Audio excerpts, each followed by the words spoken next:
नमस्कार किसान भाइयों, स्वागत है आपका। आज का वीडियो हमारी खेती के इतिहास का सबसे महत्वपूर्ण वीडियो होने वाला है। अक्सर हम अपने खेतों में खाद डालते हैं, मेहनत करते हैं, लेकिन फिर भी हमारी फसल वैसी नहीं होती जैसी हम चाहते हैं। कभी पत्ते पीले पड़ जाते हैं, कभी फल गिर जाते हैं, तो कभी दाना छोटा रह जाता है। हम सोचते हैं कि कोई बीमारी आ गई है और हम महंगी दवाइयां छिड़कने लगते हैं। लेकिन दोस्तों, 90% मामलों में यह बीमारी नहीं बल्कि फसल की भूख होती है। जी हाँ, भूखमरी। जैसे हमारे शरीर को स्वस्थ रहने के लिए भोजन में प्रोटीन, विटामिन और मिनरल्स की जरूरत होती है, ठीक वैसे ही हमारी फसलों को अपना जीवन चक्र पूरा करने के लिए 17 प्रकार के पोषक तत्वों की आवश्यकता होती है। अगर इन 17 तत्वों में से एक भी तत्व कम हो जाए तो आप चाहे कितना भी यूरिया या डीएपी डाल लें, आपकी पैदावार पूरी नहीं मिल सकती। विज्ञान में इसे लॉ ऑफ मिनिमम कहा जाता है। आज के इस विस्तृत वीडियो में हम इन सभी 17 पोषक तत्वों का एक एक करके पोस्टमार्टम करेंगे। हम जानेंगे कि मुख्य पोषक तत्व क्या हैं, द्वितीयक क्या हैं और सबसे जरूरी माइक्रो न्यूट्रिएंट्स यानी सूक्ष्म पोषक तत्व क्या हैं।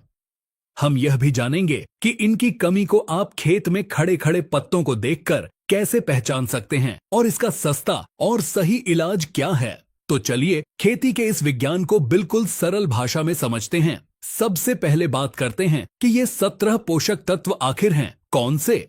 वैज्ञानिकों ने पौधों की जरूरत के हिसाब से इन्हें 4 श्रेणियों में बांटा है। पहली श्रेणी है आधारभूत पोषक तत्व। ये हैं कार्बन, हाइड्रोजन और ऑक्सीजन। मजे की बात यह है कि ये 3 तत्व पौधे हवा और पानी से खुद ले लेते हैं। पौधे का लगभग 90% शरीर इन्हीं 3 तत्वों से बना होता है। इसके लिए हमें बाजार से कोई खाद खरीदने की जरूरत नहीं पड़ती। दूसरी श्रेणी है मुख्य पोषक तत्व, जिन्हें हम अंग्रेजी में मैक्रोन्यूट्रिएंट्स कहते हैं।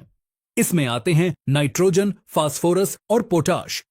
इनकी जरूरत पौधों को ज्यादा मात्रा में होती है, इसलिए हम इन्हें बोरों में भरकर खेतों में डालते हैं। तीसरी श्रेणी है द्वितीयक पोषक तत्व। इसमें आते हैं कैल्शियम, मैग्नीशियम और सल्फर। इनकी जरूरत मुख्य तत्वों से थोड़ी कम लेकिन सूक्ष्म तत्वों से ज्यादा होती है। और चौथी सबसे महत्वपूर्ण श्रेणी है सूक्ष्म पोषक तत्व यानी माइक्रो न्यूट्रिएंट्स।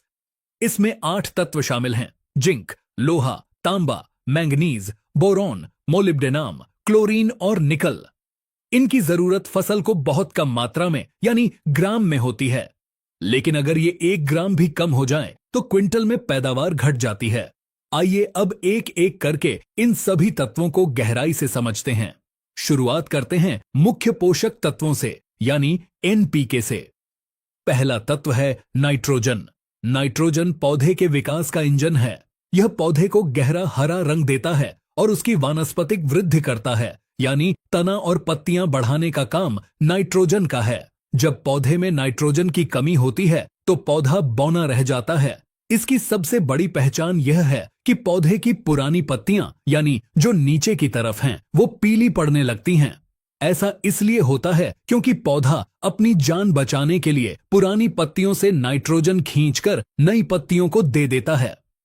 दूसरा मुख्य तत्व है फास्फोरस। फास्फोरस को आप पौधे की ऊर्जा कह सकते हैं। यह जड़ों का विकास करता है। अगर जड़ें मजबूत नहीं होंगी तो पौधा मिट्टी से भोजन कैसे उठाएगा।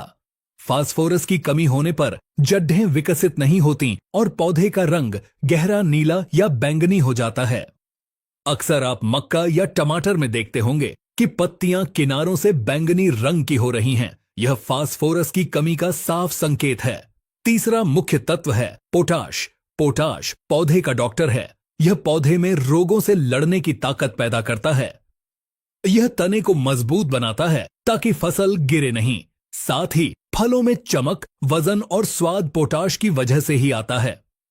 पोटाश की कमी की पहचान बहुत आसान है। इसमें पत्तियों के किनारे ऐसे जल जाते हैं जैसे किसी ने माचिस से जला दिए हों। यह लक्षण पुरानी पत्तियों पर पहले दिखाई देता है। अब हम बढ़ते हैं द्वितीयक पोषक तत्वों की ओर, जिन्हें अक्सर किसान भाई नजरअंदाज कर देते हैं, लेकिन ये बहुत जरूरी हैं। चौथा तत्व है कैल्शियम। कैल्शियम पौधे की हड्डियों का काम करता है। यह कोशिकाओं की दीवार को मजबूत बनाता है।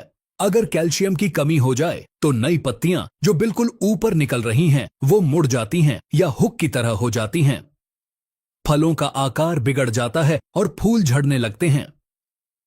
टमाटर में नीचे से फल का सड़ना कैल्शियम की कमी का सबसे बड़ा उदाहरण है। पांचवां तत्व है मैग्नीशियम। मैग्नीशियम पौधे की रसोई का मुख्य हिस्सा है। पत्तों का हरा रंग क्लोरोफिल के कारण होता है और क्लोरोफिल के केंद्र में मैग्नीशियम होता है। अगर मैग्नीशियम नहीं होगा तो पत्ता भोजन नहीं बना पाएगा।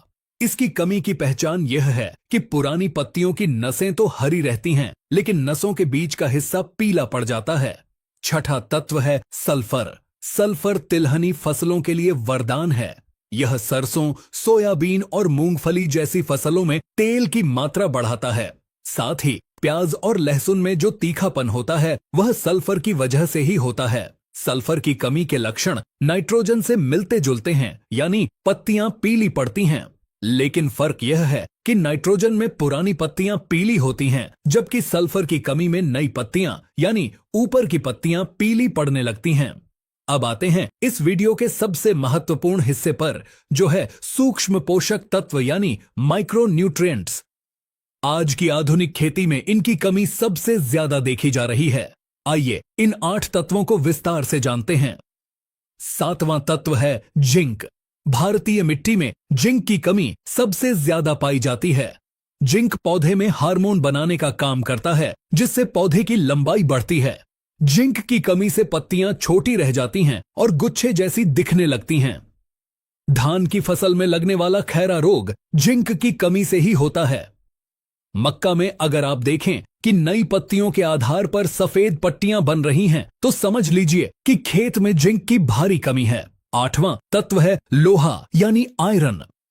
आयरन क्लोरोफिल बनाने में मदद करता है। इसकी कमी उन जमीनों में ज्यादा होती है जहां चूना ज्यादा हो। आयरन की कमी का लक्षण हमेशा नई पत्तियों पर दिखता है। नई पत्तियां पूरी तरह से पीली या सफेद हो जाती हैं, लेकिन उनकी नसें हरी रहती हैं। मूंगफली, गन्ना और धान की नर्सरी में यह समस्या अक्सर देखने को मिलती है। 9वां तत्व है बोरॉन। इसे आप फलों का रक्षक कह सकते हैं। बोरॉन का मुख्य काम परागण की क्रिया को सफल बनाना है, यानी फूल से फल बनने के लिए बोरॉन अनिवार्य है। इसके साथ ही यह फलों को फटने से रोकता है। अगर आपके खेत में टमाटर, अनार या तरबूज के फल फट रहे हैं तो यह बोरॉन की कमी है। अगर फूल बहुत ज्यादा झड़ रहे हैं और दाना नहीं भर रहा तो भी यह बोरॉन की कमी का संकेत है। 10वां तत्व है मैग्नीज। मैग्नीज प्रकाश संश्लेषण और नाइट्रोजन को पचाने में मदद करता है। इसकी कमी होने पर पत्तियों पर छोटे छोटे भूरे या काले धब्बे दिखाई देने लगते हैं। गन्ने में फहाला रोग मैग्नीज की कमी से ही होता है। 11वां तत्व है कॉपर यानी तांबा। तांबा पौधे की रोग प्रतिरोधक क्षमता को बहुत बढ़ाता है, खास तौर पर फफूंद जनित रोगों के खिलाफ। नींबू वर्गीय फसलों में इसकी कमी बहुत देखी जाती है। इसकी कमी से डायबैक नाम की समस्या होती है, जिसमें पेड़ ऊपर से नीचे की तरफ सूखने लगता है और तने से गोंद निकलने लगता है। अनाज वाली फसलों में इसकी कमी से बालियों में दाने खाली रह जाते हैं। 12वां तत्व है मोलिब्डेनम। यह दलहनी फसलों के लिए बहुत जरूरी है।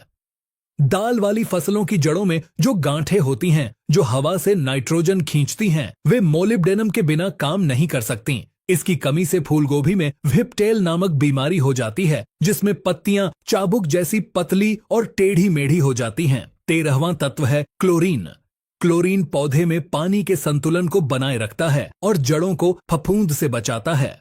आमतौर पर खेतों में क्लोरीन की कमी कम ही होती है, क्योंकि हमारे सिंचाई के पानी और वातावरण में यह मौजूद रहता है।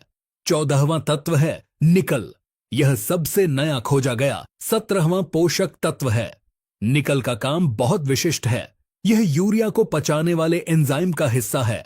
अगर पौधे में निकल नहीं होगा तो पौधा यूरिया को सही से इस्तेमाल नहीं कर पाएगा और पत्तियों के किनारे जलने लगेंगे। यह बीज की अंकुरण क्षमता को भी बढ़ाता है। इससे पहले हमने 3 तत्व आपको बताए थे, कार्बन, हाइड्रोजन और ऑक्सीजन, जो कि हमारे वातावरण में उपलब्ध हैं। इस प्रकार से 14 और 3 17 पोषक तत्व इस प्रकार से होते हैं। तो दोस्तों, ये थे वो 17 तत्व जो आपकी फसल की तकदीर तय करते हैं। अब सवाल आता है कि हम इनका प्रबंधन कैसे करें। सबसे पहला और सबसे सही तरीका है मिट्टी की जांच। हर 3 साल में एक बार अपनी मिट्टी की जांच जरूर करवाएं ताकि आपको पता चले कि आपकी जमीन में किस सूक्ष्म तत्व की कमी है। बिना जांच के अंधाधुंध माइक्रो न्यूट्रिएंट्स डालने से न केवल आपका पैसा बर्बाद होता है, बल्कि अधिकता होने पर यह फसल को जहर की तरह नुकसान भी पहुंचा सकते हैं। दूसरा तरीका है संतुलित खाद का प्रयोग। केवल यूरिया और डीएपी पर निर्भर न रहें। गोबर की खाद, वर्मी कंपोस्ट या हरी खाद का प्रयोग जरूर करें। जैविक खादों में ये सभी 17 पोषक तत्व थोड़ी थोड़ी मात्रा में प्राकृतिक रूप से मौजूद होते हैं। तीसरा तरीका है खड़ी फसल में लक्षण देखकर स्प्रे करना। अगर आपको फसल में जिंक, लोहा या बोरॉन की कमी के लक्षण दिखते हैं तो जमीन में देने की बजाय इनका चिलेटेड रूप में पत्तियों पर छिड़काव करें। फोलियर स्प्रे यानी छिड़काव करने से पौधा इन तत्वों को तुरंत सोख लेता है और 3 से 4 दिनों में ही आपको रिजल्ट दिखने लगता है। लेकिन ध्यान रहे, स्प्रे करते समय मात्रा का बहुत ध्यान रखें क्योंकि सूक्ष्म तत्वों की ज्यादा मात्रा पत्तों को जला सकती है। दोस्तों, खेती अब केवल मेहनत का काम नहीं रहा, यह विज्ञान और समझदारी का काम है। जब हम अपनी फसल की भूख को समझेंगे और उसे सही समय पर सही थाली परोसेंगे, तभी हम बम्पर पैदावार की उम्मीद कर सकते हैं। यह 17 पोषक तत्व ही वो चाबी हैं जो आपके उत्पादन को 30 से 40% तक बढ़ा सकते हैं। उम्मीद है कि आज का यह विस्तृत विश्लेषण आपको पसंद आया होगा और इससे आपकी खेती में एक सकारात्मक बदलाव आएगा। अगर आप चाहते हैं कि हम किसी विशेष फसल या किसी विशेष खाद पर ऐसा ही विस्तृत वीडियो बनाएं, तो हमें कमेंट करके जरूर बताएं। इस महत्वपूर्ण जानकारी को अपने तक सीमित न रखें, इसे अपने साथी किसान भाइयों के साथ शेयर जरूर करें ताकि वे भी अपनी फसल को सही पोषण दे सकें। इस तरह की जानकारी हम फेसबुक पेज पर भी डालते हैं, तो वहां भी हमें फॉलो कर लीजिए। और आपने अभी तक टेक्निकल एग्रीकल्चर चैनल को सब्सक्राइब नहीं किया तो सब्सक्राइब कर लीजिए, बेल आइकन को प्रेस कीजिए। ऐसी ही नई और अच्छी जानकारी के लिए आपका एक लाइक हमारा हौसला बढ़ता है। जुड़े रहिए हमारे साथ खेती की नई और सटीक तकनीकों को जानने के लिए। धन्यवाद। जय हिंद, जय किसान।